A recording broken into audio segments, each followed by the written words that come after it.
I own property in Merida, paid off, no mortgage, low overhead. But when I first started looking, the whole process felt confusing and a little scary. I made a few mistakes along the way, and I learned some hard lessons.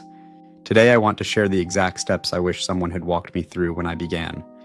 Welcome to Real Expat Finance, practical budgets and relocation plans for Americans and Canadians moving south safely and affordably. In this video, I'm breaking down the real process of buying real estate in Merida and the Yucatan as a foreigner, step by step with the important things to watch out for. The first and most important step is hiring your own independent lawyer and notary.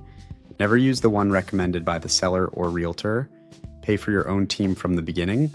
A good lawyer will review every document, check the title history, and make sure there are no hidden problems.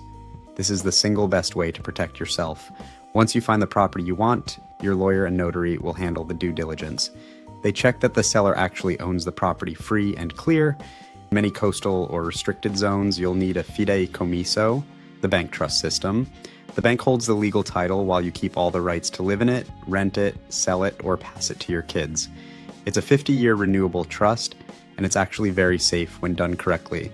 The notary is the official person who makes everything legal in Mexico. They prepare the final deed, handle all the taxes and fees, and register the property. You'll sign everything in their office with your lawyer present.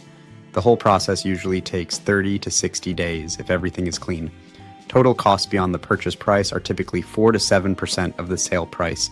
That includes the Fideicomiso setup if needed, notary fees, lawyer fees, transfer taxes, and appraisal.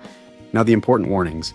There are unfortunately some expats and realtors here who try to take advantage of newcomers. They push quick deals, pressure you to sign simple private contracts, or recommend their friends for the legal work. I've seen people lose serious money this way.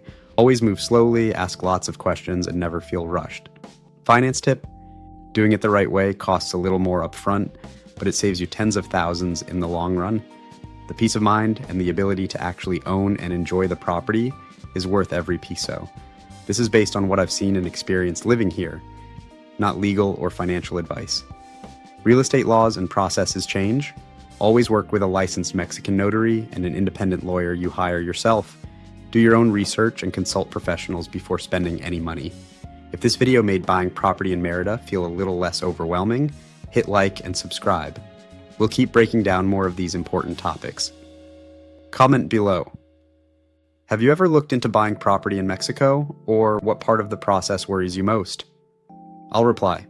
Thanks for watching Real Expat Finance, safe travels, and smarter moves.